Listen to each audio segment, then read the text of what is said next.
যারা যারা এই ভিডিওটি দেখার জন্য ক্লিক করেছেন, ভিডিওটি দেখতে লাইক দিয়ে কন্টিনিউ করার অনুরোধ জানাচ্ছি। আসসালামু আলাইকুম বন্ধুরা, আবারও হাজির হয়েছে পল্লী বিদ্যুতের বিশাল একটি নিয়োগ বিজ্ঞপ্তি নিয়ে। এখানে আপনারা বাংলাদেশের সকল জেলা থেকে ছেলে এবং মেয়ে উভয় প্রার্থী আবেদন করতে পারবেন। তো প্রিয় বন্ধুরা, এখানে কি কি পদ রয়েছে, কতগুলো পদ রয়েছে, কীভাবে আপনারা আবেদন করবেন, কত তারিখ থেকে কত তারিখ পর্যন্ত আবেদন করতে পারবেন, আজকের এই ভিডিওটির মাধ্যমে সম্পূর্ণ ধারণা দেওয়ার চেষ্টা করবো। এই জন্য ধৈর্য সহকারে পুরো ভিডিওটি দেখতে হবে। প্রিয় বন্ধুরা, মূল ভিডিওটি শুরু করার আগে বরাবর মতো ছোট্ট একটি রিকোয়েস্ট থাকবে। আপনি যদি আমাদের এই পরিবারের নতুন দর্শক হয়ে থাকেন, এরকম নতুন নতুন সার্কুলার রিলেটেড ভিডিও এবং এক্সাম রিলেটেড আপডেট পেতে আমাদের এই চ্যানেলটি সাবস্ক্রাইব করে পাশে থাকা বেল আইকনটি অন করে রাখুন পরবর্তী ভিডিও নোটিফিকেশন পেতে। আর যারা সাবস্ক্রাইব করেছেন তাদেরকে অসংখ্য ধন্যবাদ। প্রিয় বন্ধুরা, এখানে দেখতে পাচ্ছেন Bangladesh India friendship power company limited, এই সার্কুলারটি প্রকাশ করা হয়েছে 26/5/2024 তারিখে। তো বুঝতেই পেরেছেন একদম নতুন একটি সার্কুলার। আর এখানে কিন্তু বাংলাদেশের সকল জেলা থেকে আবেদন করতে পারবেন। এটি হচ্ছে যৌথ একটি কোম্পানি। তো নিচে দিকে দেখতে পাচ্ছেন পদগুলো নাম উল্লেখ করা রয়েছে। প্রথমেই দেখতে পাচ্ছেন সিনিয়র মেডিকেল অফিসার ওষুধ। এখানে দেখতে পাচ্ছেন মূল বেতন প্রদান করা হবে 70,000 টাকা। যাদের বয়স সর্বোচ্চ 38 বছর তারা এখানে আবেদন করতে পারবেন। পদের সংখ্যা রয়েছে একটি। চাকরির অবস্থান রামপাল প্রকল্প এলাকা বাগেরহাট। শিক্ষাগত যোগ্যতার কথা বলা রয়েছে যে কোনো স্বীকৃত বিশ্ববিদ্যালয় বা কলেজ থেকে MBBS ডিগ্রি প্লাস 1 বছরের MDC রেজিস্ট্রেশন সহ ইন্টার্নশিপ থাকতে হবে।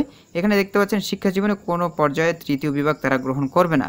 আর প্রার্থীকে অবশ্যই 5.00 স্কেলে কমপক্ষে 3.00 থাকতে হবে এবং 4 স্কেলে দেখতেই পাচ্ছেন CGPA 2.50 থাকতে হবে। বন্ধুরা, এর পরবর্তী পদটির নাম হচ্ছে সিনিয়র মেডিকেল অফিসার ধাত্রীবিদ্যায় এবং গাইনোকোলজি ডেপুটি সমতুল্য ম্যানেজার। এখানে দেখতে পাচ্ছেন মূল বেতন প্রদান করা হবে 70,000 টাকা। যাদের বয়স সর্বোচ্চ 38 বছর তারা এখানে আবেদন করতে পারবেন। এখানে একজন নেওয়া হবে। দেখতেই পাচ্ছেন যে কোনো স্বীকৃত বিশ্ববিদ্যালয় বা কলেজ থেকে MBBS ডিগ্রি প্লাস 1 বছরের MDC রেজিস্ট্রেশন সহ ইন্টারনেট থাকতে হবে। শিক্ষা জীবনের যে কোনো পর্যায়ে তারা তৃতীয় বিভাগ গ্রহণ করবে না। অবশ্যই প্রার্থীকে দেখতেই পাচ্ছেন 5.00 স্কেলে 3.00 থাকতে হবে। 4.00 স্কেলে দেখতেই পাচ্ছেন CGPA 2.50 থাকতে হবে। সংশ্লিষ্ট ক্ষেত্রে কমপক্ষে 4 বছরের অভিজ্ঞতা থাকতে হবে। এর সাথে সাথে দেখতে পাচ্ছেন বাংলা ও ইংরেজিতে শক্তিশালী যোগাযোগ দক্ষতা থাকতে হবে এবং লিখিত এবং মৌখিক পরীক্ষা কম্পিউটারে সাক্ষরতা থাকতে হবে। তো প্রিয় বন্ধুরা, এরপরে দেখতে পাচ্ছেন সিনিয়র মেডিকেল অফিসার পেডিয়াট্রিক্স। এখানে একজন নেওয়া হবে। বেতন 70,000 টাকা প্রদান করা হবে, অর্থাৎ মূল বেতনে কিন্তু 70,000 টাকা প্রদান করা হবে। যাদের বয়স সর্বোচ্চ 38 বছর তারা এখানে আবেদন করতে পারবেন। এক্ষেত্রে শিক্ষাগত যোগ্যতা দরকার হবে যে কোনো স্বীকৃত বিশ্ববিদ্যালয় বা কলেজ থেকে MBBS ডিগ্রি প্লাস 1 বছরের BMDC রেজিস্ট্রেশন সহ ইন্টার্নশিপ থাকতে হবে। শিক্ষা জীবনে কোনো পর্যায়ে তারা তৃতীয় বিভাগ গ্রহণ করবে না। প্রার্থীকে অবশ্যই 5.00 স্কেলে কমপক্ষে GPA 3.00 থাকতে হবে এবং 4.00 স্কেলে CGPA 2.50 থাকতে হবে। সংশ্লিষ্ট ক্ষেত্রে কমপক্ষে 4 বছরের অভিজ্ঞতা থাকতে হবে। এর সাথে সাথে দেখতেই পাচ্ছেন বাংলা ও ইংরেজিতে শক্তিশালী যোগাযোগের দক্ষতা থাকতে হবে। এর সাথে সাথে কম্পিউটারে ভালো জ্ঞান থাকতে হবে। বন্ধুরা, এরপর দেখতে পাচ্ছেন সিনিয়র মেডিকেল অফিসার প্যাথোলজি। এখানে একজন নেওয়া হবে। মূল বেতন প্রদান করা হবে 70,000 টাকা। যাদের বয়স সর্বোচ্চ 38 বছর তারা এখানে আবেদন করতে পারবেন। এখানে দেখতে পাচ্ছেন রামপাল প্রকল্প এলাকায় ভাগেরা দেওয়া রয়েছে। যে কোনো স্বীকৃত বিশ্ববিদ্যালয় বা কলেজ থেকে MBBS ডিগ্রি প্লাস 1 বছরের BMDC রেজিস্ট্রেশন সহ ইন্টার্নশিপ থাকতে হবে। শিক্ষা জীবনে কোনো পর্যায়ে তারা তৃতীয় বিভাগ গ্রহণ করবে না। অবশ্যই প্রার্থীকে 5.00 স্কেলে কমপক্ষে GPA 3.00 থাকতে হবে এবং 4.00 স্কেলে CGPA 2.50 থাকতে হবে। সংশ্লিষ্ট ক্ষেত্রে 4 বছরের অভিজ্ঞতা থাকতে হবে। এর সাথে সাথে বাংলা ও ইংরেজিতে ভালো দক্ষতা থাকতে হবে যোগাযোগের। তো বন্ধুরা, এরপর দেখতে পাচ্ছেন মেডিকেল অফিসার সহকারী সমতুল্য ম্যানেজার। এখানে দেখতে পাচ্ছেন বেসিক বেতন প্রদান করা হবে 52,000 টাকা। যাদের বয়স 18 থেকে 30 বছর তারা এখানে আবেদন করতে পারবেন। এক্ষেত্রে কিন্তু 2 জন নেওয়া হবে, অর্থাৎ এই পদটির জন্য 2 জন প্রার্থী নেওয়া হবে। রামপাল প্রকল্প এলাকা ভাগেরহাট। যে কোনো স্বীকৃত বিশ্ববিদ্যালয় বা কলেজ থেকে MBBS ডিগ্রি প্লাস 1 বছরের BMDC রেজিস্ট্রেশন সহ ইন্টার্নশিপ থাকতে হবে। শিক্ষা জীবনে কোনো পর্যায়ে তারা তৃতীয় বিভাগ গ্রহণ করবে না। অবশ্যই 5.00 স্কেলে GPA 3.50 থাকতে হবে এবং 4.00 স্কেলে CGPA 3.00 থাকতে হবে। বাংলা ও ইংরেজিতে ভালো যোগাযোগের দক্ষতা থাকতে হবে। এরপর দেখতে পাচ্ছেন সহকারী ব্যবস্থাপক যান্ত্রিক। এখানে 13 জন নেওয়া হবে। বেতন স্কেল 52,000 টাকা প্রদান করা হবে, অর্থাৎ বেসিক বেতনই 52,000 টাকা প্রদান করা হবে। যাদের বয়স 18 থেকে 30 বছর তারা এখানে আবেদন করতে পারবেন। কমপক্ষে BSc যে কোনো স্বীকৃত বিশ্ববিদ্যালয় বা কলেজ বা ইনস্টিটিউট থেকে মেকানিক্যাল ইঞ্জিনিয়ারিংয়ে থাকতে হবে। শিক্ষা জীবনে কোনো পর্যায়ে তৃতীয় বিভাগ তারা গ্রহণ করবে না। প্রার্থীকে অবশ্যই 5.00 স্কেলে কমপক্ষে GPA 3.50 পেতে হবে। 4.00 স্কেলে CGPA 3.00 থাকতে হবে। কম্পিউটার ভালো জ্ঞান দক্ষতা থাকতে হবে। এরপরে দেখতে পাচ্ছেন সহকারী ব্যবস্থাপক বৈদ্যুতিক। এখানে 8 জন নেওয়া হবে। বেসিক বেতন প্রদান করা হবে 52,000 টাকা। এখানে দেখতে পাচ্ছেন কমপক্ষে BSc যে কোনো স্বীকৃত বিশ্ববিদ্যালয় বা কলেজ বা ইনস্টিটিউট থেকে ইলেকট্রিক্যাল ইঞ্জিনিয়ারিংয়ে BSc ডিগ্রি হতে হবে।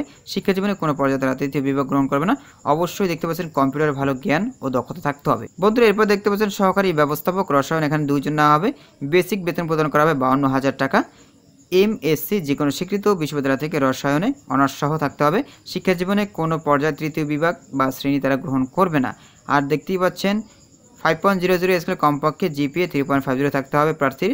এরপর দেখতে পাচ্ছেন 4.00 স্কেলে সিজিপিএ 3.00 থাকতে হবে। বাংলা ও ইংরেজিতে শক্তিশালী যোগাযোগের দক্ষতা থাকতে হবে। বন্ধুরা এরপর দেখতে পাচ্ছেন সহকারী ব্যবস্থাপক আইসিটি এমআইএস বা কম্পিউটার প্রোগ্রামিং সহকারী প্রোগ্রামার। এখানে দেখতে পাচ্ছেন বেসিক বেতন প্রদান করা হবে 52,000 টাকা। যাদের বয়স 18 থেকে 30 বছর তারা এখানে আবেদন করতে পারবেন। এখানে একজন নেওয়া হবে। এখানে দেখতে পাচ্ছেন শিক্ষাগত যোগ্যতার কথা বলা হচ্ছে কমপক্ষে বিএসসি বা যে কোনো স্বীকৃত বিশ্ববিদ্যালয় থেকে অন্য কোনো প্রাসঙ্গিক বিষয়ে ডিগ্রিধারী হতে হবে। এখানে দেখতে পাচ্ছেন শিক্ষা জীবনে কোনো পর্যায়ে তৃতীয় বিভাগ কিন্তু তারা গ্রহণ করবে না। আর অবশ্যই বাংলা ও ইংরেজিতে শক্তিশালী যোগাযোগের দক্ষতা থাকতে হবে। বন্ধুরা এরপর দেখতে পাচ্ছেন সহকারী ব্যবস্থাপক নেওয়া হবে 2 জন। এখানে দেখতে পাচ্ছেন বেসিক বেতন প্রদান করবে 52,000 টাকা। কমপক্ষে বিএসসি যে কোনো স্বীকৃত বিশ্ববিদ্যালয় বা কলেজ বা ইনস্টিটিউট থেকে ইলেকট্রিক্যাল বা মেকানিক্যাল বা সিভিল ইঞ্জিনিয়ারিংয়ে থাকতে হবে। এবার দেখতে পাচ্ছেন শিক্ষা জীবনে কোনো পর্যায়ে তারা তৃতীয় বিভাগ গ্রহণ করবে না। অবশ্যই কম্পিউটার ভালো জ্ঞান থাকতে হবে। এবার দেখতে পাচ্ছেন সহকারী ব্যবস্থাপক অর্থ হিসাব নিরীক্ষা বা ট্যাক্স। এখানে বেসিক বেতন প্রদান করা হবে 52,000 টাকা। যাদের বয়স 18 থেকে 30 বছর তারা এখানে আবেদন করতে পারবেন। তো এই পদের জন্য 2 জন নেওয়া হবে। দেখতেই পাচ্ছেন যে কোনো স্বীকৃত বিশ্ববিদ্যালয় থেকে কমার্স বা ফাইন্যান্স বা অ্যাকাউন্টিং বা বিবিএ এবং এমবিএ ফাইন্যান্স বা অ্যাকাউন্টিং বিষয় স্নাতকোত্তর ডিগ্রি সহ কমপক্ষে অনার্স থাকতে হবে। এখানে দেখতে পাচ্ছেন সিএ বা সিএমএ ডিগ্রিধারীরা এই পদের জন্য অগ্রাধিকার পাবেন। আর শিক্ষা জীবনে কোনো পর্যায়ে তারা তৃতীয় বিভাগ গ্রহণ করবে না। অবশ্যই প্রার্থীকে 5.00 স্কেলে জিপিএ 3.50 পেতে হবে এবং 4.00 স্কেলে সিজিপিএ 3.00 থাকতে হবে। কম্পিউটার ভালো জ্ঞান ও দক্ষতা থাকতে হবে। তো বন্ধুরা এখন আসি কীভাবে আপনারা এখানে আবেদন করবেন। এখানে অবশ্যই আপনাদেরকে অনলাইনে আবেদন করতে হবে। অনলাইন ছাড়া কিন্তু আপনারা এখানে আবেদন করতে পারবেন না।